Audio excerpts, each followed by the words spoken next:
Hello, नमस्कार, शुभ प्रभात, जय हिंद सबको।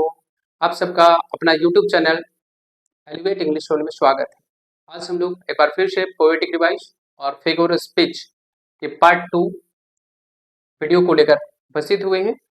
अगर आप अब तक हमारे first video poetic device part 1 नहीं देखे हैं तो प्लीज आप उस वीडियो को देखिए, क्योंकि उस पार्ट में हम लोग 7 पॉइंट्स को कवर किए थे, 7 पोएटिक डिवाइसेस को पढ़े थे। उसके बाद अब आज हमारा आज का 8वां पॉइंट और आज का पहली पॉइंट फिगर स्पीच और पोएटिक डिवाइस शुरू हुआ। आज का हमारा सबसे फर्स्ट पॉइंट, सबसे फर्स्ट पोएटिक डिवाइस टोटोलॉजी है। टोटोलॉजी एक ऐसा फिगर स्पीच होता है, एक ऐसा पोएटिक डिवाइस होता है जिसमें एक चीज को दो शब्दों के द्वारा हम लोग व्यक्त करते हैं। The saying of the same thing twice over in a different words, means एक ही चीज को, सेम थिंग को अलग अलग शब्दों से दो बार बताना, डिफरेंट वर्ड से एक ही चीज को बताना, हम लोग टोटोलॉजी फिगर ऑफ स्पीच के नाम से जानते हैं। जैसे एग्जांपल देखिए, अराउंड सर्कल। राउंड सर्कल एक ही मीनिंग है, एक ही चीज है, दोनों राउंड मीन्स भी और सर्कल मीन्स भी, दोनों का एक ही अर्थ है, गोला, है ना। राउंड कोई भी पार्ट को, जो सर्कल हो, जो राउंड हो, तो ये दो अलग अलग वर्ड से इसको बताया जा रहा है, एक ही चीज को। इस प्रकार के वर्ड्स को यूज करना टोटोलॉजी कहलाता है। और आप दूसरी एग्जांपल, अ विडो वुमन।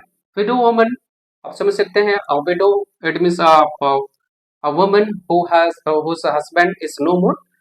तो ऑलरेडी इसका मीनिंग भी वीमेन है और आगे भी वुमेन यूज है, तो एक ही मीन्स है, मीन्स दोनों का मतलब एक ही है, लेकिन अलग अलग शब्दों के द्वारा, अलग अलग वर्ड्स के द्वारा इसको बताया जा रहा है।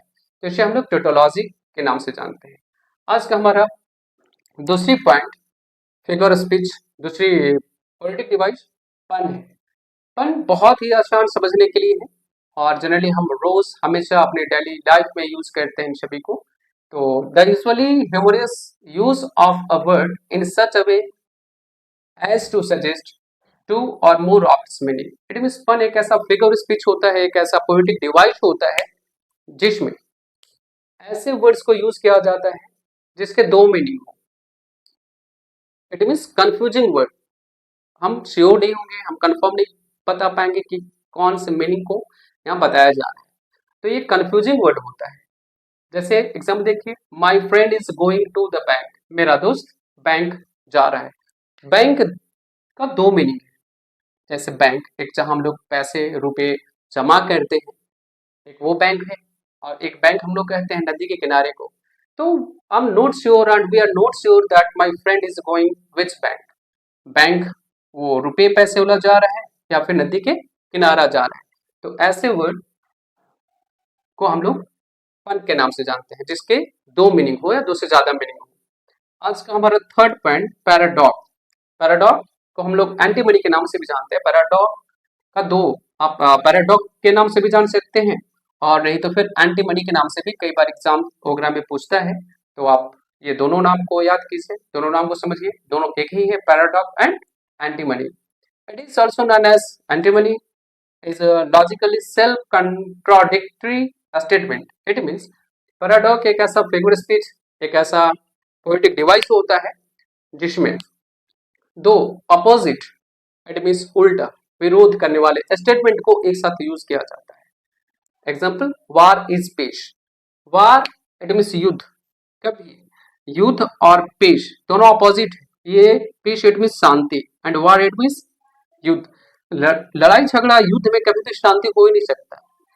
तो ये दो अलग अलग स्टेटमेंट है और एक साथ यूज किया जा रहा है, तो इसको हम लोग पैराडॉक्स या फिर एंटीमनी के नाम से जानेंगे। Second example, freedom is slavery. Freedom it means free from all thing, सभी चीज से स्वतंत्र जो होता है उसे हम लोग फ्रीडम कहते हैं। किसी प्रकार का, किसी भी, कोई भी आदमी का हमारे ऊपर जो है सो अधिकार, या फिर हम किसी के अंडर में या किसी का गुलाम नहीं होते हैं, जिसको हम लोग फ्रीडम कहते हैं। और सेल्वरी जस्ट उल्टा है, किसी का गुलाम होना। तो दोनों वर्ड अलग अलग है, फ्रीडम एंड सेल्वरी। तो ऐसे अपोजिट स्टेटमेंट को एक साथ यूज करना हम लोग क्या कहते हैं, पैराडॉक्स या फिर एंटीमनी। जनरली आप पैराडॉक्स के नाम से जानिए, पैराडॉक्स समझना चाहिए। लेकिन कभी एग्जाम में ऐसा हो, स्कूल एग्जाम हो, कॉलेज की हो, या कोई भी कंपटीशन लेवल की जो एग्जाम होती है उसमें ऐसा पूछा जाए, तो आप दोनों नाम याद रखिए कि पैराडॉक्स और एंटिमनी दोनों सेम होता है, जिसमें अलग दो opposite, it means contradictory statement को एक साथ यूज किया जाता है, इसे हम लोग पैराडॉक्स कहते हैं। Okay, our next poetic device is onomatopoeia. It refers to the use of words which sound like the noise they refer to. It means onomatopoeia एक ऐसा पोएटिक डिवाइस होता है, एक ऐसा फिगर स्पीच होता है जो साउंड को रिप्रेजेंट करता है, साउंड के बारे में बताता है। इट मीन्स जैसे आप जो साउंड सुनते हैं वो साउंड किस चीज से बिलोंग करता है, या फिर वो साउंड किस चीज से रेफर हो रहा है, किस चीज को रेफर करता है, उस चीज को हम लोग वैसे साउंड को आ, हम लोग ओनोमेटोपोइया कहते हैं। जैसे हिशिंग साउंड स्नेक का होता है, बजिंग साउंड बेस का होता है। ये शब्द जो वर्ड्स हैं जो साउंड को रिप्रेजेंट, साउंड वाले वर्ड होंगे उनको हम लोग ओनोमेटोपोइया कहते हैं। हमारा नेक्स्ट जो प्रोडक्ट डिवाइस है वो इन्वर्सन है। Normal order of words is reversed. It means grammar में, इंग्लिश ग्रामर में जो कुछ भी हम बोलते हैं स्पीकिंग में और राइटिंग में, तो ग्रामर के अनुसार वर्ड का ऑर्डर हम लोग बहुत अच्छे से यूज करते हैं और ऑर्डर में ही होना चाहिए, सीक्वेंस में होना चाहिए। लेकिन जहाँ कहीं भी आपको नॉर्मल ऑर्डर में वर्ड्स ना होकर, आपको सीक्वेंस में ना होकर अगर रिवर्स लिखे तो वो कौन सा फिगर स्पीच होगा, वो इन्वर्जन होगा। जैसे एग्जांपल देखिए, अ सोल्जर स्ट्रॉन्ग, ऐसे तो देखिए देखते के साथ कोई भी कह सकता है, कोई भी बता सकता है कि ये मिस एरर, लेकिन ये एक फिगर स्पीच है, ये एक पोएटिक डिवाइस यूज है यहाँ पे। जनरली सोल्जर क्या है, सोल्जर एक नाउन है, और स्ट्रॉन्ग क्या है, एडजेक्टिव है। एडजेक्टिव, हम एडजेक्टिव का यूज जब कभी करते हैं तो नाउन के पहले करते हैं।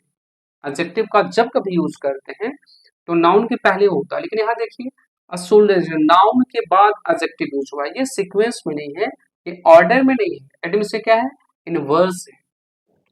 तो ऐसे ही जहां कहीं भी आपको सेंटेंस में वर्ड्स ऑर्डर में ना दिखे, है ना, वो कैसा रहेगा, रिवर्स रहेगा, तो उसे हम लोग इन्वर्जन के नाम से जानते हैं। इसका यही पहचान है, आप ऐसे आइडेंटिफाई कर सकते हैं, पहचान सकते हैं इसे, कि जो वर्ड्स यूज रहेगा वो सीक्वेंस में ना होकर, ऑर्डर में ना होकर कैसा रहेगा, वो रिवर्स रहेगा। सबसे बड़ी इसकी पहचान है कि ऑर्डर में ना होकर रिवर्स रहेगा। आप तुरंत पहचान सकते हैं, तुरंत बता सकते हैं। आप थोड़ा भी ध्यान देंगे, थोड़ी भी अगर आप मेहनत करते हैं, ध्यान देते हैं, ग्रामर के नॉलेज हो, तो आप जस्ट देखने के साथ बताएंगे आप। ओके, आज हमारा नेक्स्ट जो पोएटिक डिवाइस है वो है जिग्मा। One word is used to modify two other words in two different ways. जिग्मा एक ऐसा फिगर स्पीच होता है जिसमें एक वर्ड को, वन वर्ड यूज करते हैं दो अलग अलग वर्ड्स को मॉडिफाई करने के लिए। जैसे एग्जांपल देखिए, she broke his heart and his car. She broke his heart and his car, दो अलग अलग चीज, हार्ट पहला एंड कार दूसरा, और इस दोनों चीज को किसी से मॉडिफाई किया जा रहा है, ब्रोक से, ये वर्ड है। तो ये दोनों वर्ड अलग अलग है, हार्ट एंड कार, और दोनों को वजह से ब्रोक किया गया है। मीन्स एक शब्द को यूज करके हम दो अलग अलग चीजों को मॉडिफाई करते हैं। ये ब्रोक जो है, हार्ट अलग है, हार्ट टूटता है, बिल्कुल हम कहते हैं ना कि हमारा हार्ट टूट गया, वो उसने हमारा दिल तोड़ दिया। तो क्या वास्तव में एग्जैक्ट रियलिटी अगर सोचे तो हार्ट टूटता है क्या, नहीं ना, हार्ट नहीं टूटता है, हम फील करते हैं, है ना, कि ऐसा हमें फीलिंग हो रहा है, बहुत सैड महसूस करते हैं। तो उस तरीके से उस सिचुएशन में हम कहते हैं दिल टूट गया। ये दिखता नहीं है, एग्जैक्ट होता नहीं है, लेकिन हम फीलिंग करते हैं, फील करते हैं उस चीज को।